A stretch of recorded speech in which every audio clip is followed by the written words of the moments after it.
Okay, week 13. Last week we asked whether AI systems can really know things or be conscious. And this week we're going to ask the question that I bet in a lot of ways you've been wondering since the beginning of the term and acting on in different ways. And that should you actually be using ChatGPT for schoolwork or any other model, Claude, Gemini, you name it. But not just for this class, for any schoolwork at all. It's probably in a lot of ways one of the most practical philosophical questions that you can encounter in the class this year. It's very timely. Yeah, it's something that everybody has to face right now, um, because not just over whether you should use it, but what are the consequences of using it, especially long term. And there are three readings this week. I want you to read them in the order I listed in the pre reading guide because the order actually is doing some work. First, we have Ricky Mouser, who is the most pro AI of our three voices. He's a philosophy PhD candidate at Indiana University. And Mouser basically argues that we should embrace large language models in education and teach students to write with them well. Okay, not just to accept them, but to actually teach them and teach them well. Second, you got a short news article by Sarah Schwartz reporting on a recent MIT study about what AI use actually does to the brain. And third, a short philosophical piece by Dylan White and Joshua Skorberg, with one of the better titles, I think, in academic writing, which is ChatGPT Killed the Student Essay? Philosophers Call Bullshit. And that term, I apologize, a little crude, but it's actually become something of a technical term, and we'll talk about why. There was a short book that got really popular a few years ago that's often taught. I've taught it before in philosophy classes, and it's there's what they mean by bullshit is a very specific term, and we'll talk about that. But they say philosophers call bullshit about whether ChatGPT killed the student essay, and they're not saying that Mouser exactly is pulling that. What they're saying is bullshit, is sort of the panic around ChatGPT. But in doing so, they end up kind of making a pretty interesting argument about what writing actually is for that pushes back a little bit on the Mouser position. So we'll talk through that. But before I walk through the readings, I want to flag something about how to read them because this week is kind of unusual. Most of what we've read this term is at one or two removes from your daily life, right? So we've read about consciousness in general, free will, the existence of God, the meaning of life, important questions, but not questions that you're necessarily wrestling with at 3 in the morning before an assignment's due, right? This week's a little different. So this week is actually about you in this class deciding what to do when ChatGPT is open in another tab. And I have my own views about that, and I'll share some of them, but I want to be careful not to tell you what to think or what to do. Okay, really, the whole point of this course is that you should be the one doing the thinking, which, as we will see, is also really kind of, in the end, the important question behind all of this. So I want to start off a little bit before we talk about the articles, but just to kind of give you a through line that I hope you can hold on to through all these readings. And I want you to remember Aristotle from the ethics unit. Aristotle, just to remind you, Aristotle thought that virtues, or like traits of character, like courage or honesty or temperance was one, moderation, they're not things that you either have or you don't have. They're habits that you cultivate by repeated practice. So for Aristotle, you become courageous by doing courageous things, even before you feel courageous, until eventually courage actually becomes like your second nature. The point of ethical education for Aristotle is not just to teach you the right answers. Okay, it's to help you become the kind of person who's reliably good without having to think hard about it every time, without having to think hard about how to be good every single time. I want you to apply that to writing.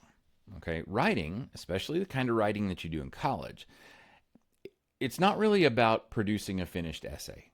Okay, I've read countless student essays in my career. It's not about whether or not they're really original. Almost none of them ever are. because you're learning, right? Because you're at a certain level and you're learning things.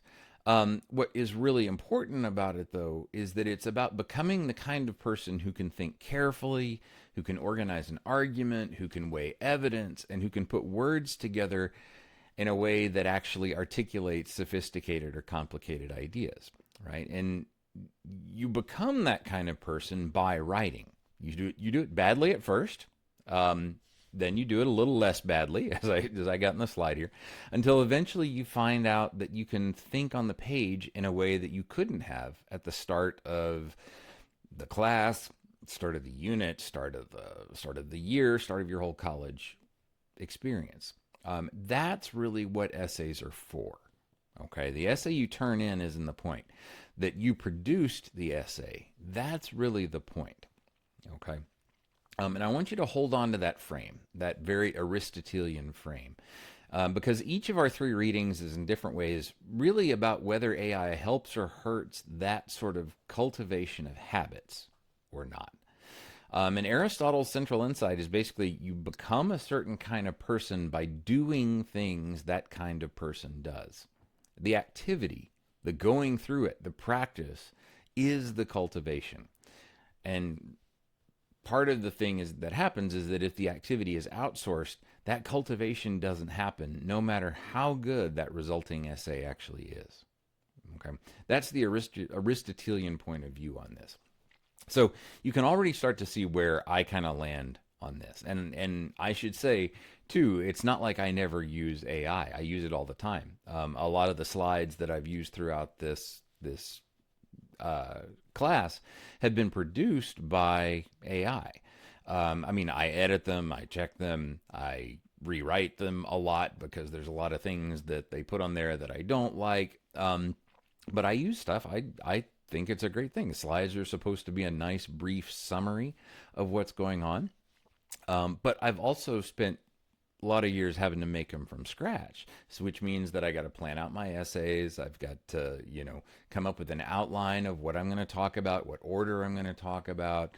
It's not just like I can just give ChatGPT or Claude and say, hey, make me some slides about this topic and then go with it or something like that, right? So the use of it requires a couple things. It requires knowing a lot in advance before you do it, but it also involves, like, for me to know what I'm going to accept as a good slide or not, it means that I've had to have gone through the process of making a lot of them before. And it's that process we're going to talk about right here. So okay, so that with that background in mind, let's talk about the first one. The first one we're going to talk about is Mouser. Okay, so Mouser has the pragmatic case for actually embracing AI. His argument is probably the most ambitious of the three and the most pragmatically grounded. Okay, so Mouser in the end thinks that large language models are a transformative writing technology. Okay, comparable to like word processors, which, by the way, used to be banned when they were first out there. People thought that was somehow cheating on writing because it was letting it go too fast or something like that. Or similar to calculators, which were also tried to be banned by large groups of academics, especially in the 1980s. And what he thinks is that ultimately any bans like that are going to fail, just like they completely failed with calculators or word processors. And he also thinks that they'll fail their students, that if somebody bans them, like if you're in a class, according to Mouser, if you're in a class where somebody says you may not at all use AI at all, that basically they're failing their students by leaving them pretty much unprepared for a world where, knowledge workers are expected to use these tools. If you're going to college, more often than not, you're planning for a knowledge profession, a knowledge production profession in one way or another, and you're going to be expected to use these things. And if you don't get practice with them, that could be a problem. You're going to be a step behind all the people who are used to using them. So the conceptual move that does the most work in Mouser's piece is a distinction he borrows from the philosopher C. Thai Nguyen, or Wen, excuse me. and the difference here is between goals and purposes. Wynn, by the way, is a really interesting guy. He's written a lot of really fascinating stuff. But goals, Wynn says, are the targets you aim at with a practice. Okay, so purposes, though, are the reasons you engage in the practice at all. So purposes are bigger. Purposes are ultimately more important than your goals. So, like, the goal of running a marathon is to cross the finish line, but the purpose of running a marathon is something else. It's like maybe getting in shape, maybe testing yourself, or raising money for charity or something like that. Goals serve purposes. The goal exists for the sake of the purpose. So apply that to writing, though.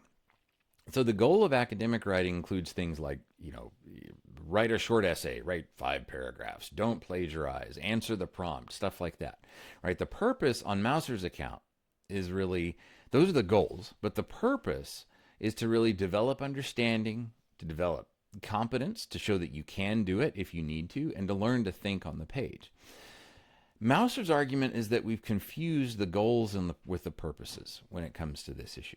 In other words, he says we've made avoiding plagiarism kind of the point when it was supposed to be a way of protecting something deeper, the cultivation of original thinking. And if large language models change the technological landscape, Mouser says, we should rewrite the goals so they continue to serve the purposes rather than treating the old goals as sacred. So what he really means by that is that if the big scare about large language models is a plagiarism scare, that's just a goal. Like, not plagiarizing, that's a goal on the way to the larger purpose of being able to articulate a point, being able to think through a problem on your own and develop it. And just like with a calculator, being able to do the arithmetic, the adding and subtracting, that was a goal on the way to the larger purpose of learning the mathematical ideas and being able to apply them very well. But in the long run, it was a small goal or just one of many goals. And once you've achieved that goal or mastered that goal, then who cares? Use a calculator, right? And so he's kind of trying to make an analogous argument for large language models. So, and I think it's a genuinely interesting approach. And his really positive proposal, I find quite interesting. He and in a lot of ways convincing. So he suggests that we should teach students, teach everybody, really like a 5-step dialogical framework. Okay, and what he means by dialogical is where you're going back and forth with a large language model. So you're going to brainstorm with the AI. You have to learn to prompt it very carefully, critique its output, reprompt to improve it, and then hand polish the result. And his point, too, here is that the student is responsible ultimately for the content of the final text. And what that means is that writing with a large language model doesn't mean having the LLM write it for you, right? It can mean using it as like more of a sophisticated collaborator that you push back on, that you refine, that you ask it for multiple versions and choose the one that you think is best, or pick and choose and make something better from the different ones. And by the way, that's pretty much how I use the stuff. I learned a long time ago, never just prompt and accept what it takes. Not just because of hallucinations, not just because of, especially if you do that in academic work, even the best ones now still make up sources all the time. They're better about not doing it, but they still do it. You have to check everything. You have to read through it carefully if you're going to stand behind it, because essentially what you're doing when you turn in what a thing spits out is you're presenting it as yours. You're presenting it as, I've vetted this. Not just that I wrote it, but that I stand behind this. And so if you're not checking things and using it, then that's a problem. Because you're just, the term that's getting used for that a lot nowadays is cognitive outsourcing. Cognitive offloading. In other words, you're just letting something else do all the thinking for you. And that is definitely a lazy use. It's a dishonest use. As we're going to see, it's also not doing you any favors except maybe getting you an okay grade. Maybe. As long as it's right, which you can't always guarantee.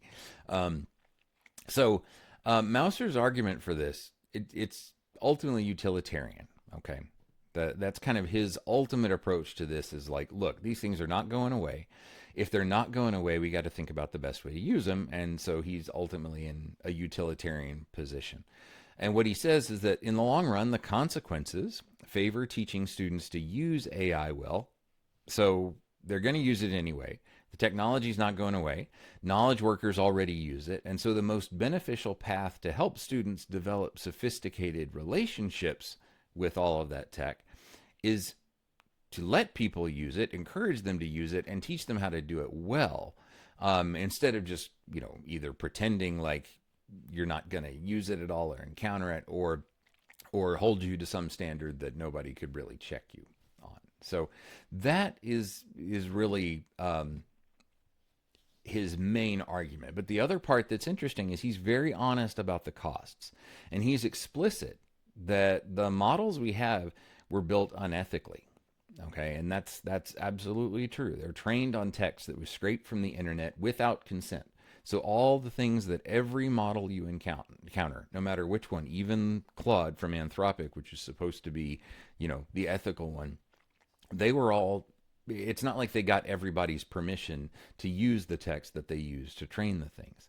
And then the way it's often been refined is by incredibly underpaid workers, especially in third world countries that are, especially when it comes to sort of the image tagging, with ridiculously low wages, in order to get feedback that they could test the outcomes on and things like that. He comes right out and says that large language models, despite the fact that he's saying using them, they're probably one of the most egregious acts of plagiarism in the world that's ever happened, which is true. But he treats these costs as really contingent features of the way that modern large language models function, not necessarily features of the technology itself. Okay, so whether you accept that distinction or not, that's one of the questions that you could bring to your discussion board. But he fully does admit that. And of course, he also mentions, and there's more you could mention about the environmental costs of these things. Because in order to train them and to continue to use them, it requires a vast, vast, vast amount of energy and resources that are going on. And that's what all the current debates and arguments about data centers and how much electricity they're going to be using and the true environmental impact. That's another part of that utilitarian calculus that you'd have to put in there. Mauser comes down on the side that they're not going away. As teachers, we're in a position where we've got to prepare you for sort of the reality of the world. And therefore, since those things are going to be expected for you to use, yes, the environmental costs, the plagiarism costs, those go in the very big con column. But he thinks that given our role and our responsibilities, the higher one goes to the pro side.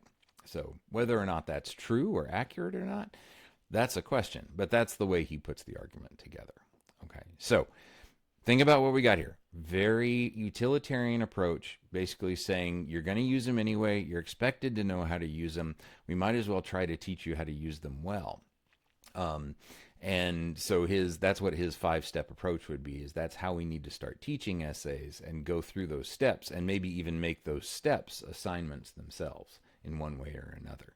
And I'll even admit there's a version of this course I'll be teaching next year that'll be a little different, because I may be taking some of his advice for some of this. But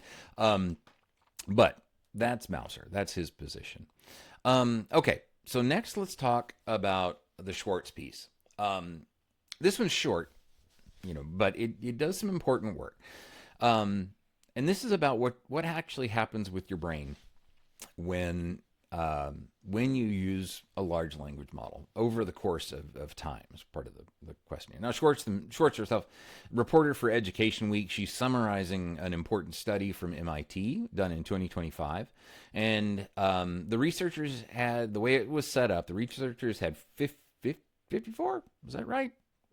Did I put it on the slide? I didn't put it on. I think it was 54 participants write essays in 3 groups. One group had ChatGPT, one had web search, but no AI, and then one had no tools at all, which they called the brain only group. And they measured brain activity with an EEG, or an an EEG, electroencephalogram, if I remember correctly, where the participants, while they were writing. And the findings, if Schwartz was talking to Mauser, the findings should give Mauser some pause. So the brain only group had the strongest and most wide ranging neural activity. Okay. The ChatGPT group had the least. The search only group was somewhere in between. And so this kind of makes sense. This part's intuitive. The brains of the unaided writers really lit up in like the regions associated with generating ideas, integrating information, lots of self-monitoring going on. And those are exactly the kind of cognitive processes that writing instruction's supposed to develop. The ChatGPT group's brains were nowhere near engaging those regions at the same level. But there were other findings worth noting too. So when the ChatGPT group was asked to recall what they'd written, 83% couldn't quote anything from their own essays. In the other two groups, only 11% couldn't quote anything. So the ChatGPT group reported what the researchers called a sort of fragmented sense of authorship, with lots of those people explicitly denying that the essay was even fully, fully theirs.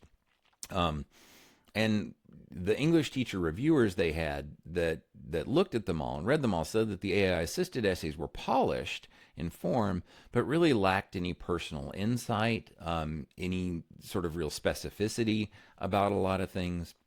And if you're just using ChatGPT and not inserting, details from whatever class you're in or your own experience or things like that, yeah, they're going to be very general, because what are they? They're summarizers, right? They're averagers. This is what we talked about last time in the Shanahan piece. Why even the best large language models, what they do is they're looking for the average among all the language that's been fed to them. So they're going to produce what fits in the middle. They'll all explain that to you if you ask them. If you ask them, like, what are your limitations when writing? That's the first thing they'll probably tell you. But there's an interesting wrinkle, I thought, to this study, which is really one of the reasons why I wanted to read it. And I hope you paid close attention to this. So the researchers brought all the participants back for a third or a fourth session. Yeah, session 4. Yep, a fourth session. And they changed up the conditions. So in that case, the brain-only group, which had been writing completely unaided, was now allowed to use ChatGPT. And their brain activity increased. Okay. The ChatGPT group, which had been using AI throughout, was now asked to write without it. Their brain activity remained kind of low, and they couldn't get back to where the unaided group had been, even in that first study. Take that seriously, okay? What the researchers tentatively concluded is that timing matters. In other words, if you do the hard cognitive work yourself first and then bring in AI as a tool, the AI can actually deepen what you're doing. But if you start with AI, that cognitive work, that sort of foundation stuff, that never gets done. And even taking the AI away later doesn't let you reach the level you would have reached if you'd been doing the work all along. And this, in a way, is a very Aristotelian kind of finding, because what it says is that the capacities you don't practice atrophy. That's it. The capacities that you practice, they deepen, and the tools can enhance them once you have those practices there. But if you never practice them in the first place, the enhancements are only going to get you so far. Okay, so the Schwartz study really suggests that, like, the question is not whether or not to use AI, but when. And so if you use it after you've done a whole lot of cognitive work, then it can really deepen your engagement. But if you use it instead of doing the cognitive work, and that work basically just never happens, then your capacity to do that kind of work at all, actually weakens, actually diminishes. Okay. So think about what that means. AI itself is not the problem. What it means is how you use it is either a benefit or a liability. It's one thing for someone to just sort of generally say, like, yeah, depending on AI means you're not going to learn as much and whatnot. And a lot of people will go, yeah, sure, whatever, but it's faster. Maybe I'd be guaranteed to get a B rather than a C or something like that. Fine, fair, pragmatic, and utilitarian. But when you do that over time, what you're doing is you're in some ways becoming totally dependent on a tool that may not get you very far in the long run. Whereas if you do some work on your own, if you read the text yourself first, struggle through it, try to make sense of it, but then go and say, hey, ChatGPT, give me a summary. Or better, instead of that kind of prompt, go in and say, hey, ChatGPT, I think Descartes was arguing X because he says blah, blah, blah, blah, blah. Is that right? Even if you're totally wrong, the answer and the way that a large language model responds to you is going to be so much more productive at that point because you're going to know how to integrate the answers that it gives you. You're going to know better, oh, okay, so when the assignment asked me to do blah, blah, blah, now I know what part they want me to ask about. Whereas you never even get any of those steps in if you just go immediately to ChatGPT and just say, hey, do the assignment for me. I don't want to read it. Right. Um, and the real Aristotelian point is that if you do that for one or two assignments, to be honest, if you do it for your entire college career, what have you done? You've gotten a degree, but can you do as much as the people who actually struggled a little bit, as the people who put in the time? Are you really as capable of that? And long term, what's the payoff going to be? Right. So, I mean, the easy equivalent there is something like performance enhancing drugs, right? If you never work out, but you find a drug that lets you, this is totally made up from the random, but let's say you find a drug that makes you super good at soccer. Okay, it gives you incredible endurance, whatnot. You might think, well, why work out? I'll just take the drug all the time. But over time, what happens if everybody's taken that drug? The people who have also put in the work, who have also practiced, who have also conditioned themselves, that drug's going to be way more effective for them than it's going to be for you. So I think there's part of the thing that the Schwartz article is trying to make a point about is that a lot of times some people say, oh, AI will just be able to do work for me, so as long as I can use AI, I'll be fine. That's actually not how it's going to play out. The way it's going to play out is the people who have the skills to use AI better than other people, who use it not just because they can, not just because they're better cheaters, but because they have a context in which to use it to help them.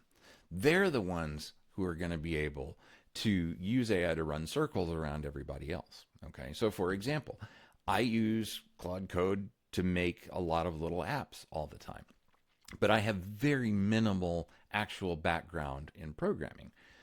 My friends who have been software developers for 30 years, they use Claude Code too.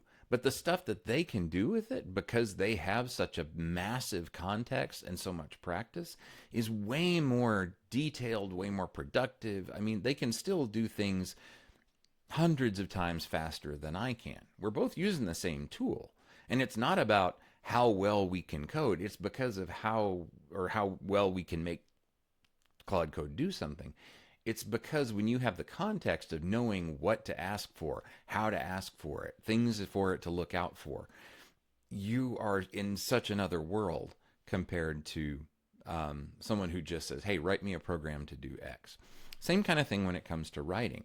If you use these models as a way to really help develop an argument about a topic that you know really well, you can really get these things to push you and to make what you were going to produce so much more sophisticated. But if you don't have the background or the context to know what to ask it or how to push it to help you with those issues, you're just relying on whatever it happens to spit out.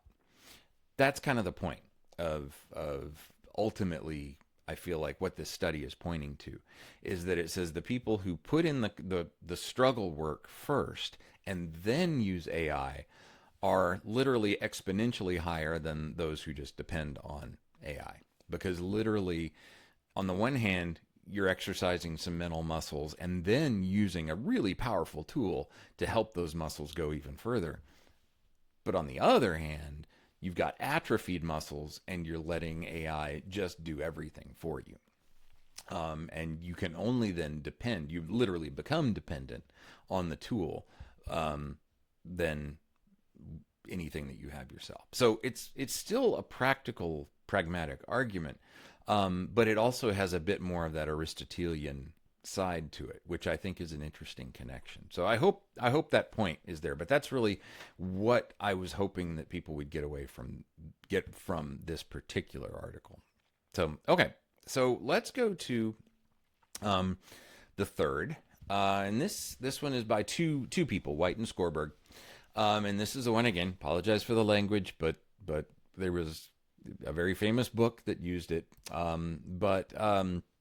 So let's get into this one. So this is the most sort of philosophically pointed of the three readings. And these three aren't arguing about teaching. Okay, they're not talking about that. They're arguing about what writing is for in the first place. And what their argument is that no matter how good ChatGPT's outcomes become, the technology by its nature can't do what student essays are supposed to do. Okay, so they build on a concept by the philosopher Harry Frankfurt, who wrote this little tiny book called On Bullshit, which became sort of unexpectedly famous a few years ago. And basically what Frankfurt does in this book is he distinguishes lying from bullshitting. Okay, so a liar, paradoxically, he says, has to care about the truth, because in order to misrepresent it, the liar has to know what it is. A bullshitter is different. A bullshitter doesn't care about the truth at all. Bullshitter just says whatever suits the purpose, regardless of whether they're accurate. Okay. White and Skorberg argue that ultimately large language models are a kind of bullshitter, but actually they're worse than that. It's not just that it doesn't lack regard for truth, it lacks regard for anything, because it's not the kind of thing that can have regard for anything. There's literally sort of no agent, no person in there that can do any of the caring. And the connection there to Shanahan from last week should hopefully be ringing some bells, because Shanahan said that large language models don't really know things because they have no relationship to truth, right? They're just an average of the things that have been fed to them, but they have no way to compare that to anything else. White and Skorberg are taking that point and pushing it into ethics. And what they say is that writing without caring isn't really writing in any sort of morally meaningful sense, even if it produces sentences that look like writing. Okay. So their more positive argument really hangs on a concept they borrow from a philosopher named Brian Cantwell Smith, and that's about judgment. And judgment in Smith's description, it's a form of thought that's deliberative, open-minded, grounded in caring, and responsive to context. And judgment requires you to be situated in a world you care about. And in their point of view, the point of a student essay is really the cultivation of judgment. Not that, you have to deeply care about whatever it is that you're writing in a class essay, but you have to pretend like you do. And you have to take a stance on something. And that's where the cultivation is happening. You're just practicing those skills.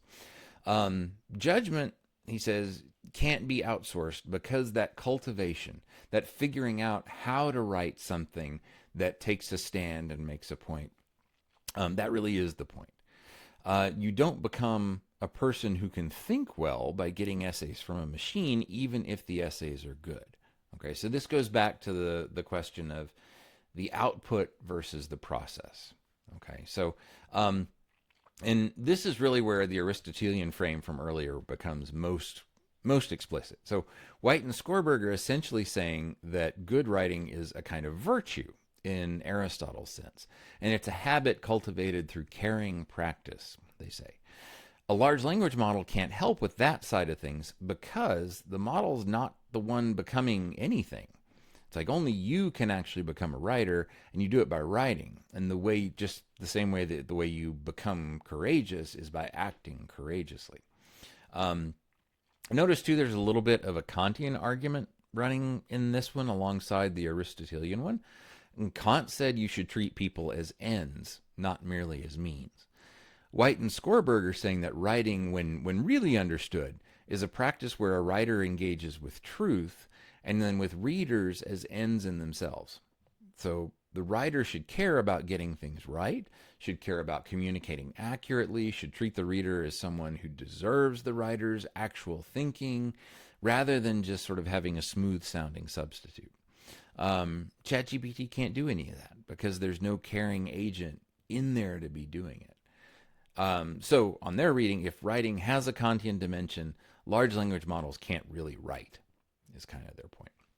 But I do in the end think that distinction between sort of lying and bullshit, in this sense of sort of bullshitting being language that's just sort of disconnected from anything else, is incredibly important because it does give a different perspective on that. And if you expand what they're saying about writing, not just to sort of the goal of an essay, but to the goal of education, it's the same thing. If you depend on ChatGPT to sort of stand in for your education, you're not really getting anything. You're not practicing anything. You're not developing any sort of ideas or interests. You're really just sort of letting this thing do it for you. And so, in effect, you're bullshitting your way through whatever, through whatever you're doing. So that's that point. But I thought it's an interesting third position, which in the end was much more negative. That's the most negative of the three, I think. So, okay. So where do all three of these disagree? Because the disagreement is actually a little sharper than they might immediately seem. So Mouser thinks that large language models threaten some of the goals of academic writing, but he doesn't think they necessarily threaten the deeper purposes, and that with the right sort of teaching framework, the right use of them, we can keep those purposes intact. Schwartz reports evidence suggesting that AI use may actually undermine the cognitive habits that writing and education is meant to really cultivate, those Aristotelian sort of practice things. But with the important wrinkle that timing matters, right? AI can deepen prior cognitive work, can make you better, but it can't substitute for it. White and Skorberg, though, they argue that the very thing that writing and ultimately education is the cultivation of a kind of caring judgment. And that's something that, because these models can't participate it by nature, there's no way it can do that, no matter how you sort of dress it up in fancy pedagogy and teaching methods and whatnot. So on the practical question of whether students should use AI in their schoolwork, you really do have a clear ethical contrast. So Mouser's argument's really being utilitarian. He says, weigh the consequences, and the consequences favor teaching with AI. White and Skorberg's argument is mostly Kantian, saying that their writing is supposed to be the work of, treating people as an ends and the truth as an end, and that if you just cheat, you're just being, you're not treating people, the readers, as ends at all. You're just, saying this is just something I have to get done, and that's it. And then in the middle, the Schwartz piece is sort of the empirical referee, and her referee call is kind of complicated there. And she says that AI use does seem overall to reduce cognitive engagement, but that timing makes a real difference, and that timing may actually in some ways be a sort of Aristotelian leg up. That as long as you're still getting the practice, getting the use, getting the struggle and the exercise and practicing and exercising those mental muscles, then AI can be actually much more useful for you in the long run. So as you sit with these, I want you to think about what kind of argument you think is right for the question. So is the question fundamentally about consequences? In which case Mouser's frame is totally the right frame. Is it fundamentally about what sort of writing and education is? In which case White and Skorberg's frame is most right. Or are you maybe somewhere in between and have some kind of interesting Aristotelian approach that can integrate them in some ways? So your answer to that sort of meta question will shape kind of what argument you ultimately find most compelling, I think. And if you think about that, but find yourself still having a different approach to the actual question, that's something to think about as well. So, and I want to be super careful here because I don't want to tell you what to think. I mean, obviously, I've told you a few things here um, about sort of how I approach it, and I've told you, excuse me, that I actually do use it. But I more want to show you where I land, not because I want to say that I'm right, but on the one hand, because it'd be sort of evasive not to, but also to show you like what argument I would make in the case of it. So I think Mouser is really making a pretty genuinely interesting argument, and I think his goals and purposes distinction is doing some pretty real philosophical work. And in the short term, I agree with it, but in the long term, I don't think it's enough. Okay.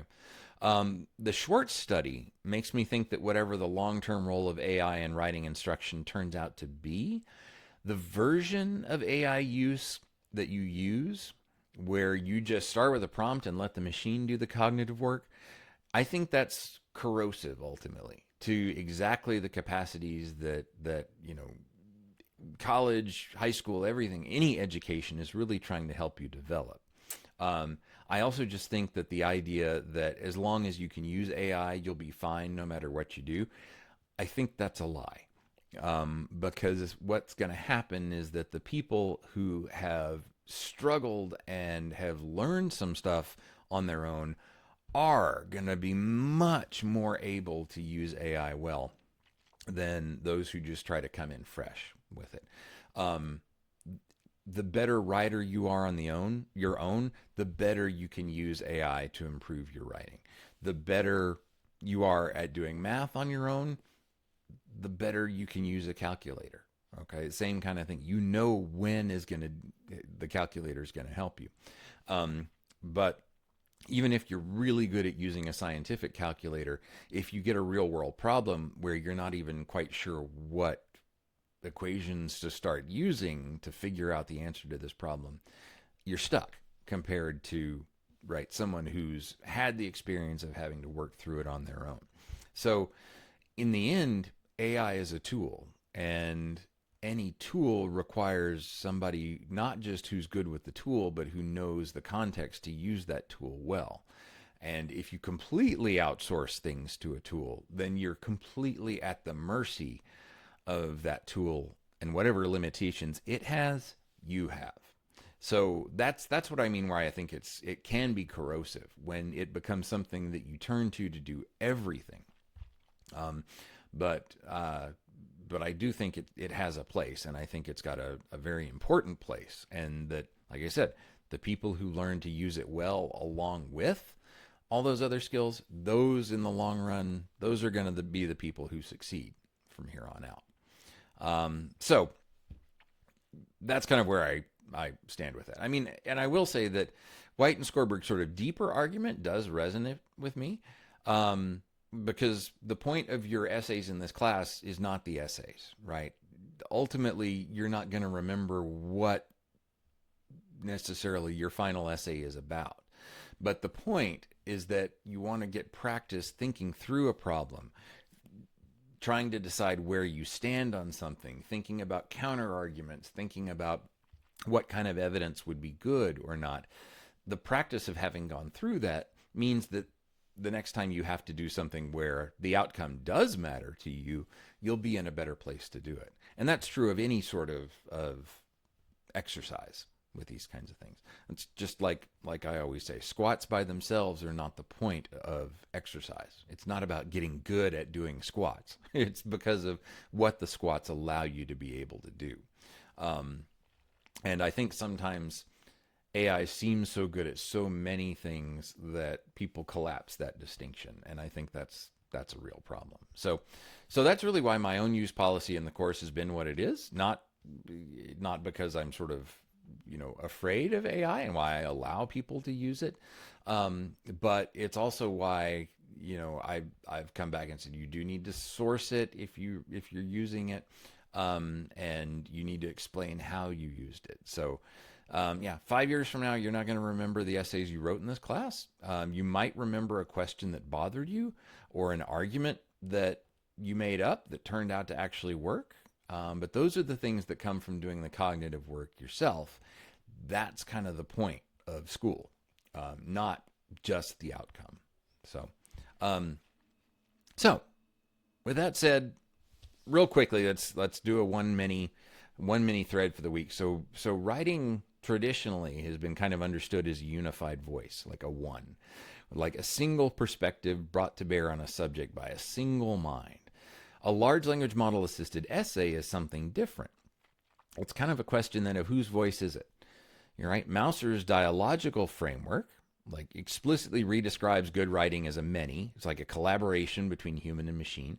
Whereas White and Skorberg insist that, that redescription really kind of just erases what mattered about writing in the first place, which was the ability to cultivate a unified perspective that actually takes a stance in the world. And the question of whether good writing requires a unified author with sort of like skin in the game, that turns out to be kind of one of a similar question we've been asking all the time about persons and minds and selves. Just now it's kind of applied to the work you produce rather than to whatever thing is in your head. Okay. So this is the last reading week. There's going to be no new readings next week. I'm giving you the time to work on your paper, and I'm going to give a lot of time for the final test, which will be a shorter test than the other ones because I'd rather you focus on the paper. But I genuinely am looking forward to what you come up with. I fully expect a lot of people to write about this topic, which is fine, which is good. I'd encourage you to do it. It's something that I know is on a lot of people's minds, and it's why I wanted to do 2 weeks on it, really kind of make this last unit more about it than the rest. And the realities of how it's changing education are huge. And I have a feeling that 10 years from now, what people taking a class like this are going to experience is going to be vastly different from what you guys have probably experienced for most of your career in college. And as long as those tools are there, that's probably a good thing. And I think you can all agree that that would probably be a good thing.